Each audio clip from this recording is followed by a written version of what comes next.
کیا آپ کو یہ نکاح قبول ہے؟ مولوی صاحب کے ان الفاظ پر میرب کا دل زور زور سے دھڑکنے لگا تھا۔ وہ بالکل گمسم سی تھی، اپنے مہندی لگے ہاتھوں کی طرف دیکھ رہی تھی جب مولوی صاحب کی آواز دوبارہ اس کے کانوں میں پڑی۔ پاس بیٹھی مامی نے اسے زور سے جھنجھوڑا۔ اس کے منہ سے ایک ہلکی سی آہ نکل گئی۔ کیا کر رہی ہو؟ سو گئی ہو؟ مولوی صاحب تم سے نکاح کے بارے میں پوچھ رہے ہیں۔ راشدہ مامی کے الفاظ پر وہ جیسے دنیا میں واپس آئی تھی۔ جی قبول ہے، اس کی ہلکی سی آواز میں کہنے پر ہر طرف سے مبارکباد کا شور بلند ہونے لگا تھا۔ سبھی لوگ ایک دوسرے کو مبارکباد دے رہے تھے۔ سبھی بہت خوش تھے، مگر ان میں 3 لوگ ایسے تھے جن کے چہرے پہ غصہ اور نفرت صاف نظر آ رہی تھی۔ ایک راشدہ مامی، ایک میرب کی ہونے والی ساس، اور تیسرا ریان، جس کے ساتھ میرب کا نکاح ہوا تھا۔ یہ خود کو بہت خوش قسمت سمجھ رہی ہوگی، خود پر ناز کر رہی ہوگی کہ میرے جیسا لڑکا اس کو شوہر کے روپ میں ملا، مگر یہ نہیں جانتی کہ میں اسے کبھی بیوی کے روپ میں قبول نہیں کروں گا، اور اسے کبھی وہ خوشی نہیں دوں گا جس کی یہ حقدار ہے۔ اریان نفرت سے میرب کے بارے میں سوچ رہا تھا۔ اوپر سے جلتی کا تیل کا کام سمن بیگم نے کیا۔ وہ عین اریان کے پاس بیٹھ کر اس کے کان میں جھکتے ہوئے بولی، یہ لڑکی تو بہت تیز ہے، میں سمجھ رہی تھی کہ بہت معصوم ہوگی، مگر آج مجھے اندازہ ہوا کہ اپنی معصومیت سے یہ ہم سب کو دھوکہ دے رہی تھی، اور اپنی اصلیت اس نے ہم سب لوگوں سے چھپا کر رکھی تھی۔ سمن بیگم کے زہریلے انداز پر اریان چونک کر انہیں دیکھنے لگا تھا۔ کیا مطلب امی؟ آپ کیا کہنا چاہتی ہیں؟ بیٹا، میں تو صرف اسے بے وقوف سمجھتی تھی، لگتا تھا کہ اس میں عقل نام کو نہیں، مگر پتہ چلا عقل کے ساتھ ساتھ اس میں کردار کی پختگی کی بھی کمی ہے۔ یہ لڑکی کردار کی اچھی نہیں ہے۔ یہ بات آپ کیسے کر سکتی ہیں؟ اریان کا حیران ہونا بنتا تھا، کیونکہ میرب کی زندگی اس کے سامنے ہی گزری تھی۔ وہ اس دبو سی بے وقوف سی لڑکی سے چڑھتا تھا اور اس سے حد درجے نفرت بھی کرتا تھا۔ اسے بہت بردبار اور پر اعتماد لڑکیاں اچھی لگتی تھیں جو مقابل کی آنکھوں میں آنکھیں ڈال کر اپنی ہر بات منوانا جانتی ہوں۔ ایسی ہی دبو لڑکیوں سے وہ ہمیشہ چڑھتا تھا۔ اوپر سے وہ اس سے 10 سال چھوٹی بھی تھی۔ اس نے کبھی اس نظر سے اسے دیکھا بھی نہیں تھا، اور اسے کبھی گمان بھی نہیں گزرا تھا کہ اس کی شادی میرب جیسی لڑکی کے ساتھ ہو سکتی ہے۔ مگر اب قسمت نے میرب کو اس کی بیوی بنا دیا تھا۔ وہ بیزار سا اپنی ماں کی طرف دیکھ رہا تھا۔ سمن بیگم نے اپنا موبائل نکالا اور پھر ایک تصویر اسے دکھاتے ہوئے بولی، یہ دیکھو، یہ تصویر مجھے اس نمبر سے کسی نے بھیجی ہے، اور یہ اپنی میرب ہے۔ دیکھو اس کے کرتوت، ایک غیر لڑکے کے ساتھ کتنا قریب کھڑی ہے، اور جو کچھ یہ دونوں کر رہے ہیں وہ کتنا غلط ہے۔ یہ یقیناً ایک قابل اعتراض حرکت ہے۔ انہوں نے تصویر اپنے بیٹے کی آنکھوں کے سامنے لہرائی۔ تصویر کو دیکھ کر اس کی آنکھیں بھی پھٹی کی پھٹی رہ گئیں۔ سمن بیگم نے اس کے چہرے کے بگڑے ہوئے تاثرات دیکھے اور پھر مطمئن سی ہو کر اپنا موبائل بند کر کے بیگ میں ڈال لیا۔ جو وہ کرنا چاہتی تھیں وہ انہوں نے کر دیا تھا، اپنا وار انہوں نے مکمل کر لیا تھا۔ سائٹ پر ہو کر انہوں نے اپنی بھانجی سے کال پر بات کی، جو بری طرح سے روئے جا رہی تھی۔ پھپھو، آپ ہمیشہ مجھے کہتی رہیں کہ آپ میری شادی اریان کے ساتھ کروائیں گی، مگر آج آپ نے اس کی شادی کسی اور کے ساتھ کروا دی۔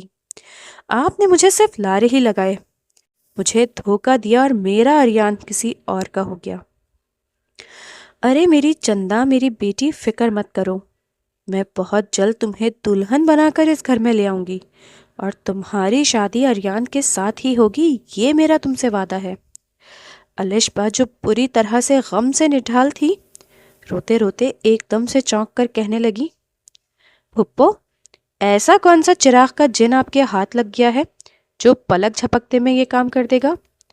کیا اریان کی بیوی اسے شادی کرنے کی اجازت دے گی؟ اور پاپا جان، کیا وہ مان جائیں گے؟ ان کو منانا اتنا آسان نہیں ہے۔ اگر اتنا ہی آسان ہوتا تو اریان کی شادی مجھ سے ہی ہوتی، نہ کہ میرب سے۔ ارے اس بات کی تم فکر ہی مت کرو۔ اور یہ شک مرد کو کبھی بھی چین سے نہیں رہنے دیتا۔ جب تک وہ مشکوک عورت کو اپنی زندگی سے نہ نکال دے اسے سکون نہیں ملتا، اور میں اپنے اریان کو بہت اچھے سے جانتی ہوں۔ اس لیے تم رونا دھونا بند کرو، بہت جلد میں تمہیں دلہن بنا کر اسی گھر میں لے آؤں گی۔ الشبا کو ڈھیروں ڈھیر تسلی دینے کے بعد اب وہ میرب کی طرف آئیں۔ دلہن بن کر اس پر ٹوٹ کر روپ آیا تھا۔ گو کہ وہ سادگی سے ہی تیار ہوئی تھی، مگر اس سادگی میں بھی وہ قیامت ٹھا رہی تھی۔ دل ہی دل میں خدشات بھی ہونے لگے کہ کہیں میرب اپنے حسن سے اریان کے دل میں جگہ بنانے میں کامیاب نہ ہو جائے، مگر انہیں اپنی فہم و فراست پر بھی پورا یقین تھا کہ وہ کبھی بھی وہ نوبت نہیں آنے دیں گی۔ رخصتی کے بعد میرب کو اریان کے کمرے میں بٹھا دیا گیا۔ خاندان کے اکا دکا لوگ گھر میں موجود تھے۔ آریان گھر آنے کے بعد اچانک کہاں غائب ہو گیا تھا۔ 2-3 بار مشتاق صاحب نے اس کے بارے میں پوچھا، اس کے نمبر پر کال بھی کی، مگر اس کا نمبر بن جا رہا تھا۔ اپنی بیوی سے پوچھا تو وہ غصے سے کہنے لگے، جو آپ نے کرنا تھا وہ کر دیا۔ وہ جوان جہان ہے، آپ نے اس کی مرضی کے خلاف اس کی زندگی کا اتنا بڑا فیصلہ کر دیا، ظاہر سی بات ہے اسے غصہ تو آئے گا ہی۔ اب جب غصہ ٹھنڈا ہوگا تو وہ گھر آ جائے گا۔ آپ نے اپنی مرضی کر لی ہے، اب آپ کو فکر کس بات کی ہے؟ آپ کی وہ مہرانی بہو بن کر اس گھر میں آ تو گئی ہے۔ مشتاق صاحب تعصب سے سمن بیگم کو دیکھ رہے تھے۔ تم کبھی نہیں سدھرو گی سمن بیگم، تم کبھی بدل ہی نہیں سکتی۔ نہ جانے تمہیں اس بچی سے کیا پرخاش ہے۔ تمہیں بھابھی جان سے بھی بہت حسد تھا، ان سے بھی تم بہت جلتی تھی، اور وہی جلن اب میری بھتیجی کے حصے میں آ گئی۔ زندگی میں پہلی بار کسی نے سمن بیگم کو آئینہ دکھایا تھا۔ وہ اپنے شوہر کو پھٹی پھٹی آنکھوں سے دیکھ رہی تھی۔ یہ بات انہیں کیسے پتا چلی کہ وہ زلیخا سے جلتی تھی؟ یہ بات تو انہوں نے کبھی بھی کسی پر ظاہر ہی نہیں ہونے دی تھی۔ مشتاق صاحب تو اپنی بات کہہ کر کمرے سے چلے گئے، اور وہ غصے سے وہیں پر کھڑی جلی بھونتی رہی۔ اور پھر جب اریان آدھی رات کو گھر آیا تو وہ اسے لے کر لاؤنج میں ایک طرف آ کر بیٹھ گئی، اور اس بات کا بھی خاصا دھیان رکھا کہ کوئی ان کی طرف متوجہ نہ ہو اور کوئی ان کی باتیں نہ سنے۔ دیکھو اریان، میں تمہیں پہلے ہی بتا چکی ہوں وہ لڑکی کیسی ہے۔ ایسی کردار کی ہلکی لڑکی کو بیوی کے روپ میں کیا تم قبول کرو گے؟ اریان تو پہلے ہی غصے سے جلا بھونا تھا۔ نہیں ماں، میں تو اسے ایک لمحے کے لیے برداشت نہیں کر سکتا۔ آپ نہیں جانتی میرے دل میں کیسی آگ لگی ہے۔ ایسی لڑکی کو بیوی کے روپ میں قبول کرنا مرد کے لیے آسان نہیں ہوتا۔ وہ دونوں ہاتھوں میں سر تھامے ہوئے تھا۔ سمن بیگم نے بمشکل اپنی مسکراہٹ دبائی۔ بس ٹھیک ہے، تم آج سے ہی اسے اس کی اوقات میں رکھو، اسے سر پر چڑھانے کی ضرورت نہیں ہے۔ اور اب کمرے میں جاؤ، ورنہ وہ پھر سے تمہارے باپ کو تمہاری شکایت لگائے گی، اور تمہارے باپ کو تمہارے خلاف ورغلا دے گی۔ کل کو اگر انہوں نے تمہیں جائیداد سے آگ کر دیا تب کیا ہوگا؟ وہ خاموشی سے اٹھ کر بوجھل دل کے ساتھ اپنے کمرے میں چلا گیا۔ وہ بیڈ پر بیٹھی اس کا انتظار کر رہی تھی، اور اپنے مہندی لگے ہاتھوں کو دیکھتے ہوئے وہ مستقبل کے بارے میں ہی سوچ رہی تھی۔ پتہ نہیں اریان کا رویہ میرے ساتھ کیسا ہوگا۔ ہمیشہ سے وہ مجھ سے نفرت کرتے تھے، غصہ کرتے تھے، کیا آج بھی ویسے کا ویسا ہی ہوگا یا ان کا لہجہ تبدیل ہو جائے گا؟ اس رشتے کی تبدیلی نے نہ جانے ان کے دل میں میرے لیے محبت پیدا بھی کی، یا ابھی بھی وہ میرے لیے ویسے ہی ہوں گے؟ اپنے ہاتھوں کو دیکھتے ہوئے وہ نہ جانے کب سے اپنے مستقبل کے بارے میں ہی سوچتی رہی، جب آریان نے اس کے پاس آ کر ایک جھٹکے سے اس کا بازو پکڑ کر اسے اپنی جگہ سے اٹھا دیا۔ یہ میرے سونے کی جگہ ہے، یہاں سے تم اٹھو، مجھے نیند آ رہی ہے۔ اسے دور پھینکتے ہوئے وہ نفرت سے بولا۔ میرب تو حیرت زدہ رہ گئی۔ اسے اپنی آنکھوں پر یقین ہی نہیں آ رہا تھا کہ یہ اس کے سامنے کھڑا اریان ہے جو اپنے پہلے دن کی بیوی کے ساتھ ایسا سلوک کر رہا تھا۔ وہ آگے کیا کرے گا؟ اریان سے اپنی جگہ پر جاوید دیکھ کر نفرت سے گھورا۔ میں تم سے کیا کہہ رہا ہوں؟ اپنی یہ شکل گم کرو یہاں سے. میں تمہاری شکل بھی نہیں دیکھنا چاہتا. اور یہ لائٹ آف کر دو, مجھے نیند آ رہی ہے. کپڑے بدل کر وہ کروٹ بدل کر سو گیا تھا, جبکہ وہ اپنی جگہ پر بیٹھی بری طرح سے روئی جا رہی تھی. آنکھوں سے آنسو لڑیوں کی صورت میں بہہ رہے تھے. اجان کو اس کے رونے کا احساس ہوا تو ایک جھٹکے سے اٹھ کر وہ اس کے پاس آیا. کیا تمہیں آج کی رات کا ملال ہے کہ آج کی رات تمہاری بیکار گزر رہی ہے اور میں نے تمہارے حسن کو خراج تحسین پیش نہیں کیا؟ وہ نفرت سے اسے سر سے لے کر پاؤں تک دیکھتے ہوئے بولا تو میرب اپنی جگہ پر سن سی ہو کر رہ گئی تھی. یہ آپ کیا کہہ رہے ہیں؟ ایسی کوئی بات نہیں ہے, آپ غلط سمجھ رہے ہیں. میرب کو سمجھ میں نہیں آ رہا تھا کہ وہ اپنی صفائی میں کیا پیش کرے. وہ ہکلاتے ہوئے بولی تو ارجان جیسے طنزیہ انداز میں ہنسا تھا. اچھا, اب تم میرے سامنے شریف بننے کا ناٹک کرو گی, جبکہ میں تمہارے کرتوت اپنی آنکھوں سے دیکھ چکا ہوں. تمہاری حقیقت کیا ہے یہ میں جان چکا ہوں. کسی اور لڑکے کی باہوں میں تمہیں دیکھنے کے بعد بھی میں تمہاری جان کیوں نہیں لی؟ مجھے تو اس بات پر حیرت ہے. میں سوچ بھی نہیں سکتا کہ مجھ میں اتنا صبر ہوگا کہ اپنی بیوی کی خیانت دیکھ کر بھی میں اسے موت کے گھاٹ نہیں اتاروں گا. چلو, مگر فکر مت کرو, تمہیں تو میں جیتے جی مار ہی دوں گا, اور تمہارے ساتھ وہ سلوک کروں گا کہ تم موت مانگو گی مگر میں تمہیں موت نہیں دوں گا. آج تو تمہیں تمہارا حق دینا ہی ہوگا, ورنہ کل پھر تم سب کے سامنے ناٹک کرو گی کہ میں نے تمہیں بیوی کا درجہ نہیں دیا, اور اس طرح سے تو میں تمہاری اصلیت بھی جان پاؤں گا کہ تم کتنے پانی میں ہو. وہ اسے کھینچتے ہوئے بیڈ پر لے کر آیا. وہ پوری طرح اس کی گرفت میں مچل رہی تھی. دیکھیں, چھوڑ دیں مجھے, آپ مجھے غلط سمجھ رہے ہیں. میں نے ایسا کچھ بھی نہیں کیا, نہ ایسا کچھ سوچا, اور نہ ہی میں نے ایسا کچھ چاہا ہے. آپ میرا بازو چھوڑیں لالا, میرے بازو میں درد ہو رہا ہے. وہ بری طرح سے روتی اور چلاتی جا رہی تھی, مگر اریان تو جنونی ہو گیا تھا. اس پر میرب کے رونے چلانے کا کوئی اثر نہیں ہو رہا تھا, بلکہ وہ اس پر جھکتا چلا جا رہا تھا. باہر رات قطرہ قطرہ بھیگ رہی تھی, اور اس بھیگتی رات کے ساتھ ساتھ میرب کا پورا وجود بھی گویا بھیگنے لگا تھا. میرب اس وقت کتابوں میں سر دیے پڑھنے کی کوشش میں ہلکان ہو رہی تھی. وہ اپنا ذہن لگانے کی جتنی بھی کوشش کرتی, مگر بار بار باہر سے آنے والی آوازوں کو سن کر اس کی ذہنی رو بھٹک جاتی. تنگ آ کر اس نے کتاب کو ہی بند کر دیا. کیا زندگی ہے میری, بالکل ہی عذاب بن گئی ہے. جب سے ماما بابا اس دنیا سے گئے ہیں میں تو اکیلی ہی رہ گئی. کاش تایا جان مجھے اپنے گھر لے جاتے تو اس جنجال پورا سے میری جان چھوٹ جاتی. وہ رونی صورت بنا کر سر دونوں ہاتھوں میں تھام کر بولے جا رہی تھی, اس بات سے بے خبر کہ اسی گھر میں آج اس کی زندگی کا ایک انتہائی اہم فیصلہ کیا جا رہا تھا. وہ اپنے مستقبل کو لے کر سوچ سوچ کر پاگل ہو رہی تھی. یہاں پر رہ کر میں پڑھائی بھی نہیں کر سکتی, مامی تو مجھے سکون سے جینے بھی نہیں دیتی. اب ایک گھر کے کاموں سے فارغ ہو کر سوچا تھا کہ کچھ ٹائم پڑھائی کو دے دوں, پیپرز بھی سر پر ہے, مگر نہ جی, مامی کے بچے تو جان کا روگ بن گئے ہیں. تھوڑی دیر گزری تھی کہ اس کے دروازے پر قدموں کی چاپ سنائی دی. وہ ایک دم سے الرٹ ہو کر بیٹھ گئی. لگتا ہے پھر سے مامی کو میری یاد ستانے لگی ہے. وہ طنزیہ انداز میں خود کلامی کرنے لگی, اور اس کا اندازہ ایسا کچھ غلط بھی نہیں تھا. سامنے ہی راشدہ بیگم کھڑی تھی, خوفناک تیور لیے اسے گھور رہی تھی.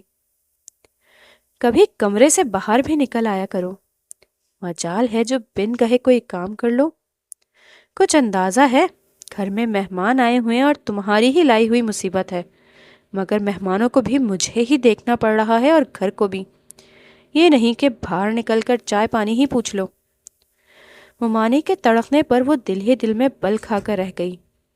مہمان تو ممانی کے اپنے ہی آتے ہیں, انہی کے بہن بھائی, انہی کے میکے والے, مگر ان کے لیے بھی خاطر مدارت اسے ہی کرنی پڑتی تھی. اگر یہ کام کرنے سے تھکتی ہیں تو اپنے رشتہ داروں کو بلاتی ہی کیوں ہیں؟ کیا تم نے کچھ کہا؟ راشدہ بیگم نے کڑے تیوروں سے پوچھا۔ کچھ نہیں ممانی، وہ گھبرا کر بولی، میں تو پوچھ رہی تھی کہ گھر میں کون آیا ہے، مجھے پتہ نہیں چلا کسی کے آنے کا۔ ہاں ہاں، تمہیں پتہ بھی کیسے چلے گا؟ کمرے میں ایک بار گھس کر بیٹھ جاتی ہو تو جب تک تمہیں کھینچ کر باہر نہ نکالا جائے تم تو خود سے باہر نہیں نکلتی، نہ ہی تمہیں ہوش رہتا ہے کہ کون آیا ہے کون گیا۔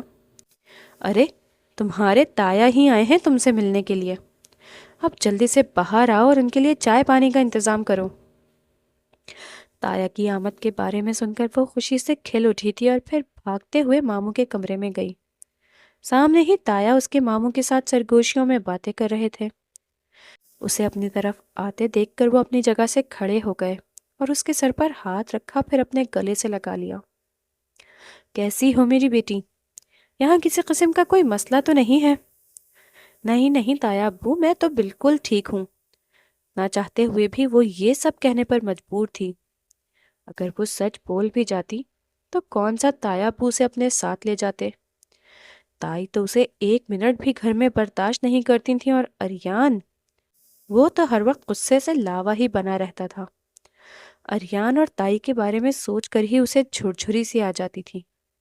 کچھ بھی تھا، اسے اپنی ممانی سے بنا کر ہی رکھنی تھی، اور کوئی ایسی بات نہیں کرنی تھی جس سے ممانی کو اس پر غصہ آ جائے اور وہ اس پر زندگی کو مزید تنگ کر دے۔ اسے تایا کی آمد کا مقصد رات کو پتہ چلا تھا جب ممانی نے اس کے سر پر آ کر بم پھوڑا۔ جانتی ہو تمہارے تایا کیوں آئے تھے؟ ایک تو ممانی کے کمرے میں بے وقت آمد، اور اوپر سے ان کا پہیلیوں والا انداز۔ میرا پوری طرح الجھ کر رہ گئی۔ مامی وہ مجھ سے ملنے کے لیے آئے تھے، کیا کوئی خاص بات ہو رہی ہے؟ وہ تمہارا اریان کے ساتھ نکاح کرنا چاہتے ہیں اسی جمعے کو۔ میں تو شکر کر رہی ہوں یہ سوچ کر کہ تمہارے جیسی مصیبت سے میری جان چھوٹ جائے گی اور یہ بلا ہمارے سر سے ہمیشہ ہمیشہ کے لیے اتر جائے گی۔ اور اب میری ایک بات یاد رکھنا، اب اگر اس گھر میں تمہیں کوئی بھی مسئلہ ہوا تو تم نے واپس اس گھر میں نہیں آنا۔ بس یہ سمجھو کہ اب تمہاری یہاں سے ڈولی تو اٹھے گی اور جنازہ پھر تمہارا تمہارے تایا کے گھر سے ہی نکلنا چاہیے۔ ممانی، یہ آپ کیا کہہ رہی ہیں؟ ایسا کیسے ہو سکتا ہے؟ تایا ابو ایسا کیسے کر سکتے ہیں؟ میں یہ شادی نہیں کر سکتی۔ آپ ماموں کو کہہ دیں کہ تایا ابو کو انکار کر دیں۔ اس کا چہرہ خوف سے بالکل پیلا پڑ گیا تھا، وہ بری طرح ڈر گئی تھی، جبکہ راشدہ بیگم اس کی حالت دیکھ کر حیران ہی رہ گئی۔ ارے تم تو پاگل ہی ہو بالکل۔ اریان جیسا حسین و جمیل پڑھا لکھا امیر لڑکا کسی لڑکی کا مقدر بنے تو وہ اس رشتے سے یوں انکاری ہو؟ یہ تو میں تم سے بہت تنگ ہوں، تبھی تو میں اس کے حوالے کر رہی ہوں، ورنہ میں نے آریان کے لیے تو اپنی صوبیہ کے حوالے سے سوچ رکھا تھا، مگر تمہارے تایا اور تائی کہاں میری بہن کی بیٹی سے اپنے بیٹے کا رشتہ کریں گے؟ وہ تو ظاہر ہے اپنے ہی خون کو ترجیح دیں گے، چاہے ان کا خون کتنا ہی گندا کیوں نہ ہو۔ وہ اسے آنکھیں دکھاتے ہوئے اپنے کمرے سے چلی گئی تھیں، مگر اس کی نیند حرام ہو گئی تھی، وہ بری طرح سے بے سکون ہو گئی۔ اریان تو ہر وقت ہی غصے میں رہتا تھا، نہ جانے کتنا غصہ تھا اس کے اندر جو وہ کسی بات کا لحاظ بھی نہیں کرتا تھا۔ ہر وقت سرخ سرخ آنکھوں سے وہ میرب کو ہی گھورتا رہتا تھا۔ اس کی ہر بات پر، اٹھنے بیٹھنے پر، چلنے پھرنے پر اسے اعتراض ہوتا تھا۔ جب تک میرب اس گھر میں رہی تب تک تو اس کی ہر وقت شامت ہی آئی رہتی تھی۔ ماں باپ کا تو اس کے بچپن میں ہی انتقال ہو گیا تھا، تب تایا نے اسے اپنے ہی گھر میں رکھا۔ اس وقت وہ 8ویں کلاس میں تھی جب اس کے مما بابا کا روڈ ایکسیڈنٹ میں انتقال ہوا اور اس کی دنیا الٹ گئی۔ وہ اکلوتی بیٹی تھی، کوئی اور بھائی بہن بھی نہیں تھا جس کے ساتھ وہ اپنے غم کو شیئر کرتی۔ تایا کے ساتھ ہی وہ دل کی ساری باتیں کرتی تھیں۔ تایا نے گو کہ اپنی طرف سے کبھی اسے کسی کمی کا احساس نہیں ہونے دیا تھا، اس کی ہر خواہش کو پورا کیا تھا، ہر ضرورت کو بن کہے پورا کیا تھا، اور وہ اپنی بیوی سمن کو بھی تاکید کرتے کہ وہ میرب کا خیال رکھے، مگر سمن کو میرب سے نہ جانے کیا دشمنی تھی۔ وہ میرب کی ماں زلیخا سے بھی اسی درجے نفرت کرتی تھیں، اور میرب اپنی ماں ہی کا پرتو تھی۔ شاید زلیخا کی خوبصورتی کی وجہ سے سمن ان سے خار کھاتی تھیں۔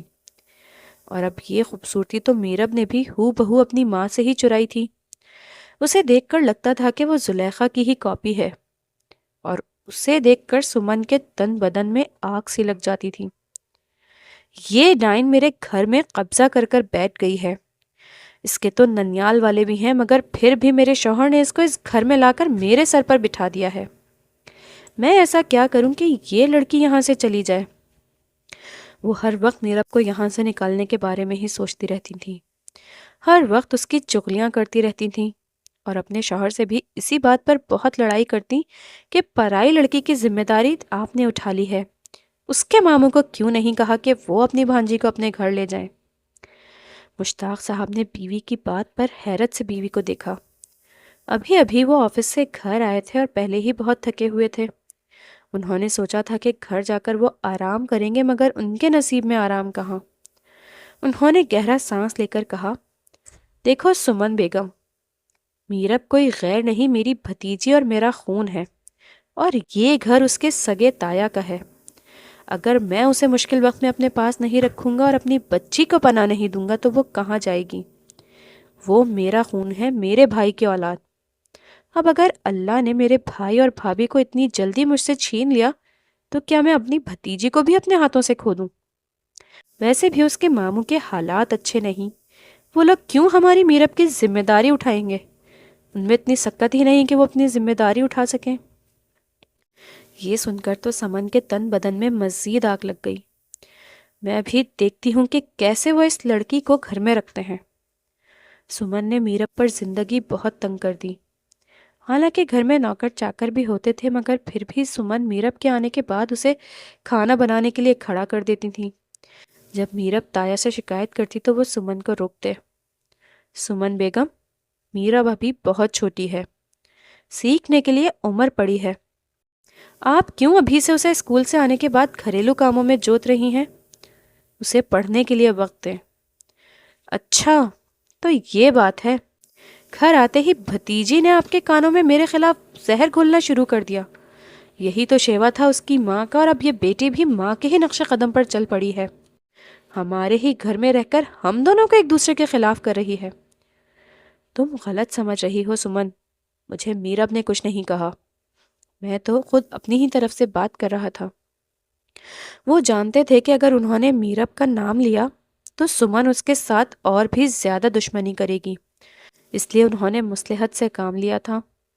یتیم لڑکی ہے، بن ماں باپ کی بچی ہے، اگر آج میں اسے کام نہیں سکھاؤں گی تو کل کو سسرال والوں سے بھی مجھے ہی باتیں سننے کو ملیں گی کہ وہ اکیلی تھی اور میں نے اس کی اچھی پرورش نہیں کی۔ آپ خدا کے لیے عورتوں کی باتوں میں مت بولا کریں۔ اکثر رات کو کھانا بھی سمن میرب سے ہی بنوانے لگی۔ جب پہلی بار میرب نے کھانا بنایا اور اریان نے پہلا لقمہ لیا تو اس کے منہ کے زاویے بگڑ گئے۔ امی، یہ آج کھانے میں کیا کیا ہے آپ نے؟ اتنا تیز نمک، اتنی تیز مرچیں، اور یہ سبزی بھی کچی ہے، کیا آپ نے پہلی بار کھانا بنایا ہے؟ وہ ماں کو دیکھتے ہوئے بدتمیزی سے بولا تو سمن نے مسکرا کر میرب کی طرف دیکھا۔ یہ کھانا میں نے نہیں بلکہ میرب نے بنایا ہے، میں اسے کھانا بنانا سکھا رہی ہوں، اور آج سے میرب ہی کھانا بنائے گی، وہ بے پرواہ انداز میں بولی تھی۔ اریان کھانا چھوڑ کر کھڑا ہو گیا تھا۔ یہ بدمزہ کھانا میرے بس کی بات نہیں، آپ یا تو مجھے خود سے بنا کر دیں یا میں باہر سے کھانا کھا لیا کروں گا، مگر ایسا بد ذائقہ کھانا میں نہیں کھا سکتا۔ وہ میرب کو آنکھیں دکھاتا ہوا وہاں سے چلا گیا۔ سمن نے پرسوچ نظروں سے اپنی شوہر کی طرف دیکھا اور پھر میرب کو دیکھا۔ شروع میں ہو جاتا ہے ایسا، اس لیے ہی تو میں کہتی ہوں کہ اس سے سارے کام کرواؤں تاکہ اسے اچھے سے کاموں کی سمجھ آ جائے۔ ہم تو پھر اپنے ہیں، ہم لحاظ کر لیں گے، مگر سسرال والے لحاظ نہیں کرتے۔ یہ بہانے بنا بنا کر انہوں نے میرب کو گھر کے کاموں میں جکڑ دیا تھا۔ اسے پڑھائی کے لیے بہت کم وقت ملتا تھا، مگر یہ بھی تھا کہ اس نے میٹرک بہت اچھے نمبروں سے پاس کر لیا تھا اور اب وہ کالج میں داخلہ لینا چاہتی تھی۔ جب سمن بیگم کو اندازہ ہوا کہ اس لڑکی پر کچھ اثر نہیں ہو رہا تو انہوں نے دوسرا وار چلانا شروع کر دیا۔ اس دن وہ خاندان میں کسی شادی پر گئی ہوئی تھیں۔ رات دیر سے واپس آئیں تو آتے ہی شوہر کے سر ہو گئیں۔ آپ جانتے ہیں خاندان والے کتنی باتیں بناتے ہیں؟ پہلے تو صرف محلے والے باتیں کرتے تھے، مگر اب تو خاندان والے اور تو اور رشتے دار بھی باتیں بنانے لگے ہیں۔ سمن بیگم کے آتے ہی اس طرح کی باتوں کو سن کر ان کے شوہر بھی حیران رہ گئے۔ کیا ہو گیا بیگم، گھر آتے ہی شروع ہو گئی ہو؟ سانس تو لو، اور یہ خاندان والے کس قسم کی باتیں بنا رہے ہیں؟ ذرا مجھے بھی تو پتا چلے آخر ہم نے ایسا کیا کر دیا ہے۔ سب لوگ میرب کی وجہ سے ہمیں باتیں سنا رہے تھے کہ جوان لڑکی گھر میں رکھی ہوئی ہے۔ جوان لڑکا اور جوان لڑکی ایک ہی گھر میں کیسے رہ سکتے ہیں؟ آپ تو جانتے ہیں لوگوں کی ان کی زبانوں کو کوئی نہیں روک سکتا۔ وہ لاپرواہ سے انداز میں بولیں تو مشتاق صاحب کے ماتھے پر بل پڑ گئے۔ یہ سب آپ سے کس نے کہا؟ ذرا مجھے نام تو بتائیں۔ اب کی بار سمن بیگم گڑبڑا گئیں۔ خاندان کے سبھی لوگ یہ باتیں کر رہے تھے، اب کیا میں کسی ایک ایک کا نام بتاؤں؟ اور کیا آپ ایک ایک کا گریبان پکڑیں گے؟ اور چلیں اگر گریبان پکڑ بھی لیا تو اب آپ اس بات کا کیا کریں گے اور اس کا کیا ہی فائدہ ہوگا؟ بولنے والے کی زبان تو اب آپ پکڑ نہیں سکتے، اس لیے میری مانے تو میرب کو اس کے ماموں کے گھر بھجوا دیں۔ اب میں اسے اس گھر میں برداشت نہیں کر سکتی۔ آخر بلی تھیلے سے باہر ہی آ گئی۔ مشتاق صاحب گہرا سانس لے کر رہ گئے۔ اب اگر میں نے میرب کو زبردستی اس گھر میں رکھنے کی کوشش بھی کی تو یہ عورت اس پر زندگی کو مزید مشکل کر دے گی۔ ہاں، مجھے میرب کو اب یہاں سے بھیجنا ہی ہوگا۔ میں اس کے ماموں کے گھر ہی بھیج دیتا ہوں، یہی صحیح رہے گا۔ جب وہ میرب کو ماموں کے گھر چھوڑ کر آئے تو میرب یہ سن کر خوش تھی کہ وہ اب ماموں کے گھر جا رہی ہے۔ شاید وہاں پر اس کی زندگی اچھی گزرے گی، مگر ماموں کے گھر تو زندگی اور بھی زیادہ مشکل تھی۔ ایک تو ان کا گھر بھی چھوٹا سا تھا، چھوٹے چھوٹے بچے تھے جو ہر وقت لڑتے رہتے، گالیاں دیتے اور شور مچاتے رہتے۔ گھر کی حالت بہت خراب تھی۔ ماں میں یا تو ہر وقت فون پر مصروف رہتی یا ادھر ادھر ٹور پہ نکل جاتی، اور یہاں بھی ساری ذمہ داریاں میرب پر ہی آ پڑی تھیں۔ وہ یہاں سے بھی دور جانا چاہتی تھی اور اس گھر سے بھی نکلنا چاہتی تھی، اور اب اس گھر سے نکلنے کا وقت آ گیا تھا۔ مگر وہ اریان سے شادی کر کر اپنے پیروں پر کلہاڑی نہیں مارنا چاہتی تھی۔ تایا ابو، اب میں کیا کہوں کہ میں کیوں شادی سے انکار کر رہی ہوں؟ اگر وہ مجھ سے ناراض ہو گئے اور انہوں نے میری بات کا برا منایا تو تب کیا ہوگا؟ ماموں کو تو میرا خرچہ وہی دیتے ہیں، تبھی تو ممانے اس گھر میں کچھ حد تک مجھے برداشت کرتی ہیں۔ اگر تایا نے ناراض ہو کر میرا خرچہ بھیجنا بھی بند کر دیا پھر کیا ہوگا؟ دوسری طرف آریان کا دماغ بھی یہ سب سن کر غصے سے پھٹ رہا تھا۔ یہ کیا بات کر رہی ہیں امی؟ ابو اتنا بڑا فیصلہ کیسے کر سکتے ہیں؟ اپنی اس غریب یتیم بھتیجی کے ساتھ میری شادی؟ وہ ایسا سوچ بھی کیسے سکتے ہیں؟ میرے بھی کچھ خواب ہیں، میں نے بھی زندگی کے حوالے سے بہت کچھ سوچ رکھا ہے، میں اس سے شادی نہیں کر سکتا۔ وہ دو ٹوک انداز میں بولا تھا۔ سمن بیگم جو اپنے شوہر کا فیصلہ سن کر پورے گھر میں جلی بنی بلی کی طرح پھر رہی تھیں اور دل ہی دل میں پریشان تھیں کہ کہیں اس سب میں اریان کی رضامندی ہی شامل نہ ہو، مگر اریان نے صاف انکار کیا تو ان کے دل میں ٹھنڈ پڑ گئی تھی۔ ہاں بیٹا، میں بھی تو یہی کہہ رہی ہوں، اس لڑکی کے ساتھ تمہارا کیا جوڑ بنتا ہے؟ وہ دنیا کے لیے یتیم مسکین سی لڑکی کیا وہی رہ گئی ہے تمہارے لیے؟ ارے میرے بیٹے کو لڑکیوں کی کوئی کمی ہے کیا؟ ایک سے بڑھ کر ایک لڑکی مل جائے گی۔ انہوں نے اپنے بیٹے کو نظر بھر کر دیکھا اور اس کی نظر اتارنے لگی۔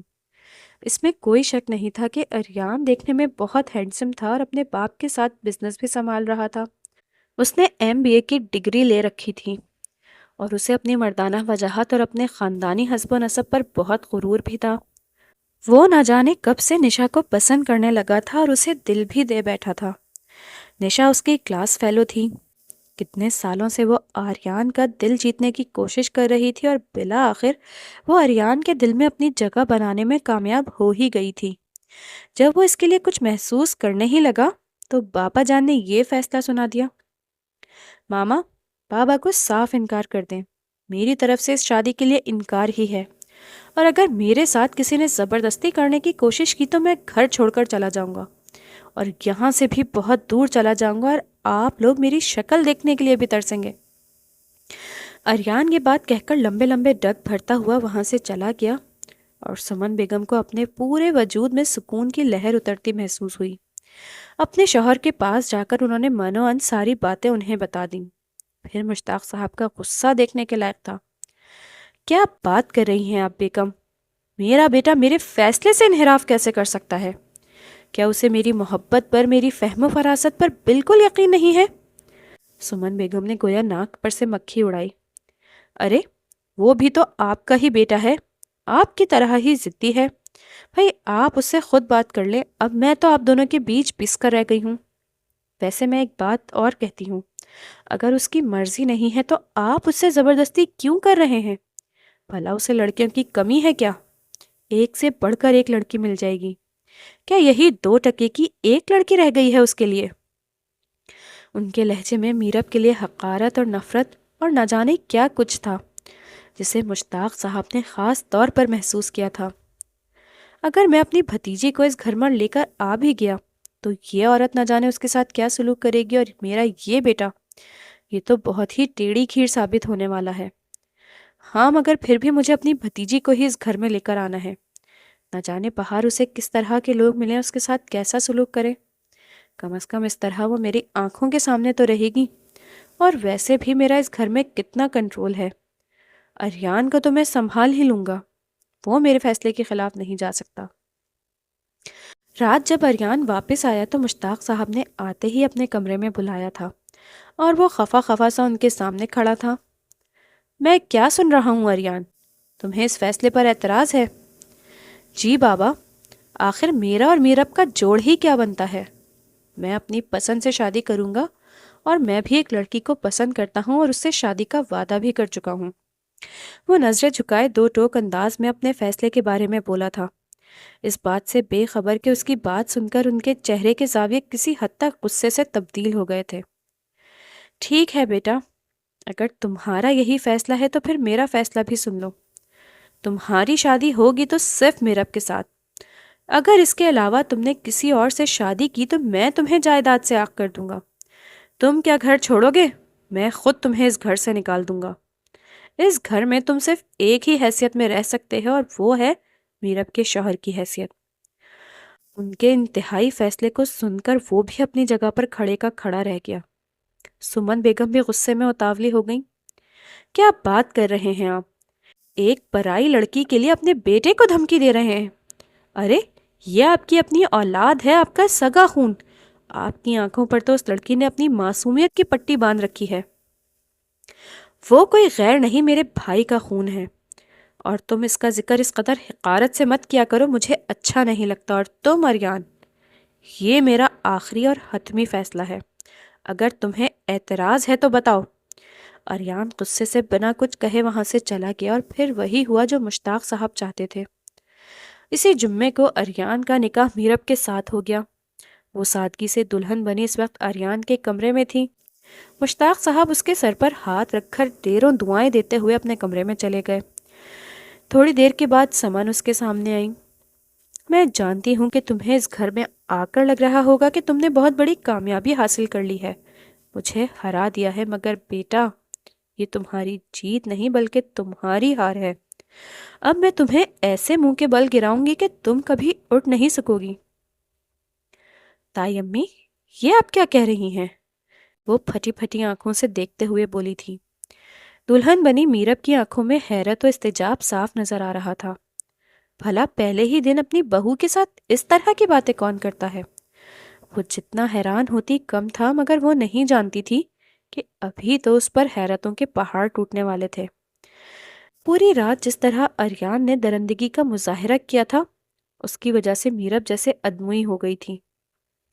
نکاح کے بعد وہ پہلی رات جو کسی بھی لڑکی کے لیے خوابوں کی تعبیر ہوتی ہے، میرب کے لیے عمر بھر کا روگ بن گئی تھی۔ اریان، جسے وہ بچپن سے ایک آئیڈیل کے طور پر دیکھتی آئی تھی، آج ایک جلاد کی صورت اس کے سامنے کھڑا اسے اپنے الفاظ کے نشتر سے زخمی کر رہا تھا۔ اریان کے دل میں سمن بیگم نے جو نفرت کا بیج بویا تھا، وہ اب ایک تناور درخت بن چکا تھا جس کی چھاؤں میں صرف کانٹے ہی کانٹے تھے۔ رخصتی کے اگلے ہفتے میرب کے لیے کسی کڑی سزا سے کم نہ تھے۔ اریان کا رویہ دن بدن اس کے ساتھ سخت سے سخت ترین ہوتا جا رہا تھا۔ وہ صبح سویرے بغیر ناشتہ کیے آفس نکل جاتا اور رات گئے تب لوٹتا جب اسے یقین ہو جاتا کہ میرب سو چکی ہوگی، اور اگر کبھی آمنا سامنا بھی ہو جاتا تو اس کی نظروں میں موجود حقارت میرب کے جگر کو چھلنی کر دیتی تھی۔ ایک صبح جب میرب کچن میں ناشتہ بنا رہی تھی، اریان وہاں داخل ہوا۔ میرب نے ڈرتے ڈرتے چائے کا کپ اس کی طرف بڑھایا۔ اریان نے ایک نظر کپ پر ڈالی اور پھر زور سے اسے فرش پر پٹخ دیا۔ گرم چائے کے چھینٹے میرب کے پیروں پر پڑے مگر اس نے سسکی تک نہ لی۔ میں نے تم سے کہا ہے نا کہ میرے سامنے مت آیا کرو۔ تمہاری یہ مصنوعی معصومیت اب مجھے اور متاثر نہیں کرتی۔ میں جانتا ہوں کہ تم کس کردار کی لڑکی ہو۔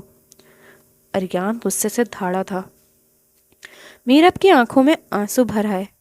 لالا، میرا مطلب ہے اریان، میرا قصور تو بتائیں، میں نے کیا کیا ہے؟ قصور؟ آرین طنزیہ ہنسا۔ اپنے گریبان میں جھانکو۔ وہ تصویریں جو تم نے اپنی پاک دامنی کے لبادے میں چھپا رکھی ہیں، وہ چیخ چیخ کر تمہارا قصور بتاتی ہیں۔ وہ یہ کہہ کر غصے سے باہر نکل گیا، جبکہ میرب وہیں فرش پر بیٹھ کر ٹوٹے ہوئے کانچ کے ٹکڑے سمیٹنے لگی۔ اس کے ہاتھوں سے خون بھی رسنے لگا، مگر اس کے دل کے زخم اس سے کہیں زیادہ گہرے تھے۔ گھر میں صرف اریان ہی نہیں تھا جو میرب کا دشمن بنا ہوا تھا۔ سمن بیگم نے تو جیسے اسے ذہنی مریض بنانے کا تہیہ کر لیا تھا۔ وہ گھر کے ملازمین کو چھٹی دے چکی تھیں اور سارا بوجھ میرب کے ناتواں کندھوں پر ڈال چکی تھیں۔ اوے لڑکی، یہ ڈرائنگ روم کا جھاڑو پوچھا ابھی تک کیوں نہیں ہوا؟ اور یہ کپڑے دیکھو ابھی تک استری بھی نہیں ہوئے۔ کیا یہاں مفت کی روٹیاں توڑنے آئی ہو؟ سمن بیگم صوفے پر بیٹھی حکم چلا رہی تھیں۔ تائی، میں نے ابھی کچن کا کام ختم کیا ہے، بس میں ابھی کرتی ہوں، میرب نے تھکن سے چور آواز میں کہا۔ تائی نہیں، ساس کہو۔ اگرچہ مجھے دکھ ہوتا ہے تمہیں اپنی بہو کہتے ہوئے، مگر تمہارے تایا نے تو میری زندگی ہی برباد کر دی، تمہارے جیسے گندے خون کو اس گھر میں لا کر۔ سمن کے الفاظ میرب کے سینے میں تیر کی طرح لگے۔ مشتاق صاحب کئی بار یہ رب دیکھتے تو ان کا دل خون کے آنسو روتا۔ وہ سمن کو سمجھانے کی کوشش کرتے۔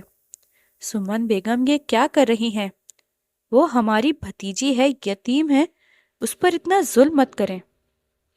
ارے آپ تو خاموش ہی رہیں مشتاق صاحب، آپ کی اس لاڈلی نے میرے بیٹے کی زندگی برباد کر دی اور آپ کو اب بھی اسی کی فکر ہے، سمن بیگم پلٹ کر جواب دیتی۔ ایک شام مشتاق صاحب نے اریان کو لائبریری میں بلایا۔ بیٹا، دیکھ رہا ہوں کہ تم میرب کے ساتھ بہت برا سلوک کر رہے ہو۔ وہ تمہاری شریک حیات ہے، اس کے حقوق تم پر واجب ہیں۔ بابا، حقوق ان کے ہوتے ہیں جن کا کردار بے داغ ہو۔ میں اس لڑکی کو اپنی چھت تلے صرف آپ کی وجہ سے برداشت کر رہا ہوں، ورنہ تو اب تک اسے طلاق دے کر گھر سے نکال چکا ہوتا، اریان نے دو ٹوک لہجے میں کہا اور کمرے سے باہر نکل گیا۔ مشتاق صاحب سر تھام کر بیٹھ گئے۔ انہیں سمجھ نہیں آ رہا تھا کہ ان کے گھر کو کس کی نظر لگ گئی تھی۔ اریان اگرچہ میرب سے نفرت کا اظہار کرتا تھا، مگر اس کے دل کے کسی گوشے میں ایک چبھن ضرور تھی۔ اسے رہ رہ کر وہ تصویریں یاد آتیں جو اس کی ماں نے اسے دکھائی تھیں۔ وہ تصویریں دھندلی تھیں مگر ان میں موجود لڑکی تو میرب جیسی ہی لگ رہی تھی۔ ایک لڑکی جو اتنی خاموش ہے، جو ہر ظلم سہتی ہے، وہ اتنی بے باک کیسے ہو سکتی ہے؟ یہ سوال آریان کو سونے نہیں دیتا تھا۔ اور وہ آدمی جس نے میری بیوی کے ساتھ یہ سب کچھ کیا، میں اسے سکون سے کیسے رہنے دوں؟ اس آدمی کو بھی اس کی سزا بھگتنی ہوگی۔ ایک رات جب سمن بیگم کسی تقریب میں جانے کے لیے تیار ہو رہی تھیں، ان کا موبائل بیڈ پر ہی پڑا رہ گیا۔ اریان ان سے ایک بات کرنے کے لیے کمرے میں آیا تو اس کی نظر موبائل پر پڑی۔ اس کے دل میں ایک عجیب سی بے چینی اٹھی۔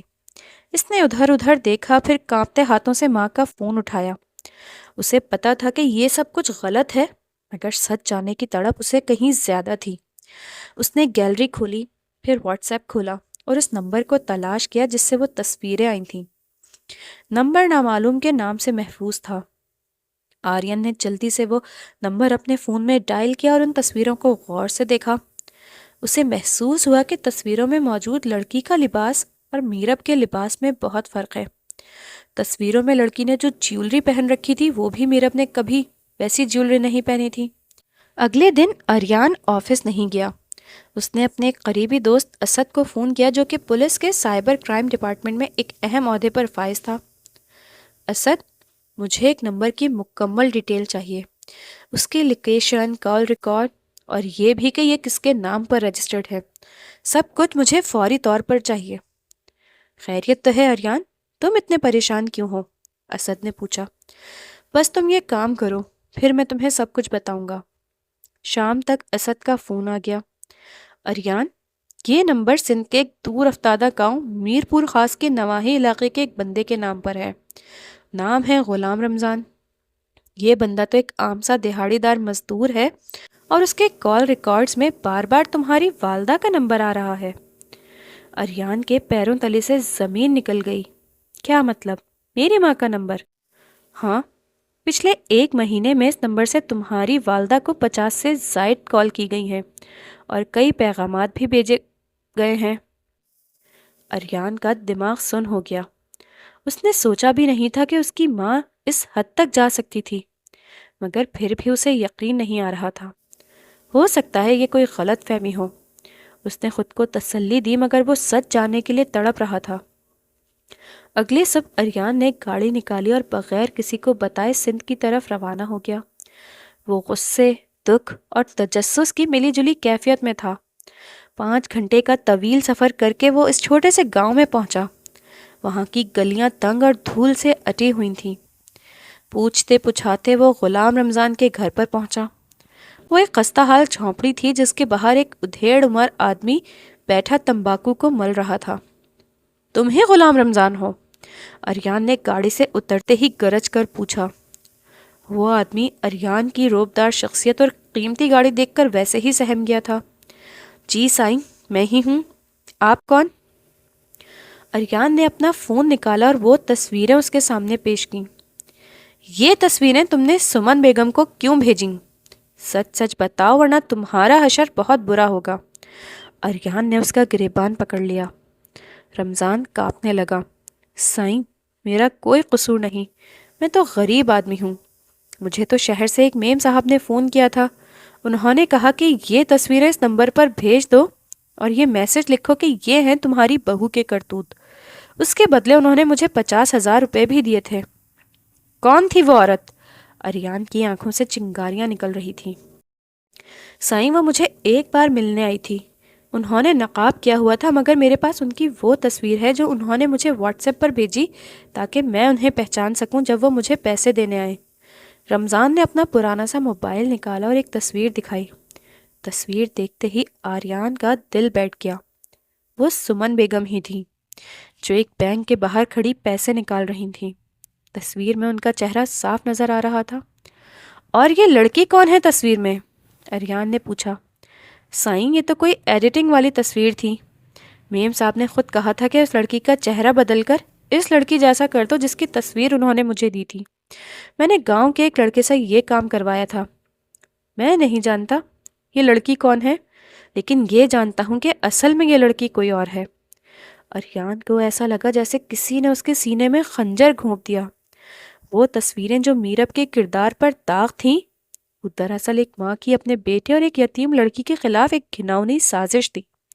آریان بغیر کچھ کہے وہاں سے نکل آیا۔ اس کے کانوں میں میرب کی سسکیاں اور اس کی التجا بھری آوازیں گونج رہی تھیں۔ میں نے یہ کیا کر دیا؟ میں نے ایک فرشتے جیسے لڑکی کو شیطان سمجھ لیا۔ آریان جب گھر پہنچا تو رات کے 11 بج رہے تھے۔ گھر میں خاموشی تھی، مگر اس کے اندر ایک طوفان برپا تھا۔ وہ سیدھا سمن بیگم کے کمرے میں داخل ہوا۔ سمن بیگم آرام سے بیڈ پر لیٹی میگزین پڑھ رہی تھیں۔ آریان کو اس طرح اچانک دیکھ کر وہ ہڑبڑا کر بیٹھ گئی۔ آریان، تم کہاں تھے پورا دن؟ بیٹا، میں کتنا پریشان تھی، انہوں نے بناوٹی فکر سے کہا۔ آریان نے اپنا فون بیڈ پر پٹک دیا۔ امی، اب ڈرامہ بند کریں، میں رمضان سے مل کر آ رہا ہوں۔ سمن بیگم کا رنگ لمحوں میں زرد پڑ گیا۔ ان کے ہاتھوں سے میگزین بھی گر گیا۔ رمضان؟ کون رمضان؟ وہی رمضان جسے آپ نے 50,000 روپے دیے تھے تاکہ وہ میرب کی جھوٹی تصویریں بنا کر مجھے بھیجے۔ وہی رمضان جس سے آپ مسلسل رابطے میں تھیں۔ اریان کی آواز میں دکھ اور غصہ برابر کا تھا۔ اسی دوران مشتاق صاحب اور میرب بھی شور سن کر وہاں آ گئے تھے۔ میرب تو ایک کونے میں دبک کر کھڑی ہو گئی، جبکہ مشتاق صاحب حیرت سے اریان کو دیکھ رہے تھے۔ یہ تم کیا کہہ رہے ہو اریان؟ ہوش میں تو ہو؟ اپنی ماں سے کس انداز میں بات کر رہے ہو؟ مشتاق صاحب نے غصے میں پوچھا۔ بابا، انہوں نے اس معصوم لڑکی کی عزت کے ساتھ کھیلا۔ یہ وار انہوں نے ہمارے خاندان کی عزت پر کیا، صرف اس لیے کہ یہ اسے اس گھر سے نکالنا چاہتی تھیں۔ انہوں نے اس کی تصویریں ایڈٹ کروائیں، جھوٹے پیغامات بھیجائے اور مجھے اپنی ہی بیوی کے خلاف اکسا دیا۔ اریان نے ایک ایک لفظ چبا کر کہا۔ سمن بیگم جب چاروں طرف سے گھر گئیں تو ان کا رہا سہا ضبط بھی جواب دے گیا۔ وہ چلانے لگیں۔ ہاں، کیا میں نے یہ سب۔ میں اسے پسند نہیں کرتی، یہ میرے معیار کی نہیں، اور میں چاہتی بھی نہیں تھی کہ تمہاری شادی اس سے ہو، بلکہ میں تو چاہتی تھی کہ تمہاری شادی الشبہ سے ہو، جو امیر بھی ہے اور خوبصورت بھی، اور سب سے بڑھ کر ہمارے خاندان کی۔ یہ یتیم لڑکی ہمارے گھر کے لائق نہیں ہے۔ مشتاق صاحب نے آگے بڑھ کر سمن بیگم کو ایک زوردار تھپڑ دے مارا۔ خاموش ہو جاؤ سمن، تم نے میرے بھائی کی امانت کے ساتھ یہ سلوک کیا؟ تم نے ایک بے گناہ لڑکی پر اتنا بڑا بہتان لگایا؟ تمہیں ذرا بھی اللہ کا خوف نہیں آیا؟ سمن بیگم اپنا گال تھامے صدمے سے اپنے شوہر کو دیکھنے لگیں، جنہوں نے آج تک ان پر آواز بھی نہیں اٹھائی تھی۔ اریان مڑا اور میرب کی طرف دیکھا۔ میرب کی آنکھوں سے آنسو بہہ رہے تھے، مگر ان میں ایک عجیب سا سکون بھی تھا۔ اسے آخر کار وہ حق مل گیا جس کی وہ تلاش میں تھی۔ اریان اس کے قریب گیا، مگر اس میں اتنی ہمت بھی نہیں تھی کہ اس کی نظروں میں جھانک سکے۔ وہ دھپ سے فرش پر بیٹھ گیا اور میرب کے پیروں پر اپنا سر رکھ دیا۔ میرب، مجھے معاف کر دو، میں ایک مجرم ہوں۔ میں نے تمہارے کردار پر شک کیا، تمہیں جسمانی اور ذہنی اذیتیں دیں۔ میں معافی کے قابل نہیں ہوں، مگر خدا کے لیے مجھے ایک موقع اور دو۔ اریان بچوں کی طرح رو رہا تھا۔ میرب کا دل جو پچھلے کئی مہینوں سے پتھر بن چکا تھا، اریان کے آنسو دیکھ کر موم ہو گیا۔ اس نے جھک کر اریان کے کندھوں پر ہاتھ رکھا اور اسے اٹھایا۔ مجھے آپ سے کوئی گلہ نہیں ہے اریان، آپ کو تو وہی دکھایا گیا جو تائی امی دکھانا چاہتی تھیں۔ بس دکھ اس بات کا ہے کہ آپ نے ایک بار بھی مجھ پر بھروسہ نہیں کیا۔ میرب کی آواز غمگین تھی۔ میں اپنی پوری زندگی تمہارے اس بھروسے کو دوبارہ جیتنے میں لگا دوں گا میرب، میں وعدہ کرتا ہوں۔ اریان نے اس کے ہاتھوں میں اپنے ہاتھ لے کر کہا۔ مشتاق صاحب نے سمن بیگم کی طرف دیکھا جو اب ایک کونے میں اکیلی کھڑی تھیں۔ سمن، آج سے تم اس گھر کی ملکہ نہیں ہو۔ تم نے جو کیا ہے اب اس کی سزا تمہیں ملے گی، اور وہ سزا یہ ہے کہ تم اس گھر کے کسی معاملے میں دخل نہیں دو گی۔ اریان اور میرب اپنی زندگی کا فیصلہ خود کریں گے۔ اگلے چند ہفتوں میں اریان نے میرب کا وہ خیال رکھا کہ گھر کا نقشہ ہی بدل گیا۔ وہ اسے باہر گھمانے لے جاتا، اس کی پسند کا کھانا کھلاتا اور اس کی پڑھائی میں بھی اس کی مدد کرتا۔ مگر اریان کو احساس تھا کہ اس گھر میں سمن بیگم کی موجودگی میرب کے لیے ہمیشہ ایک بوجھ ہی رہے گی۔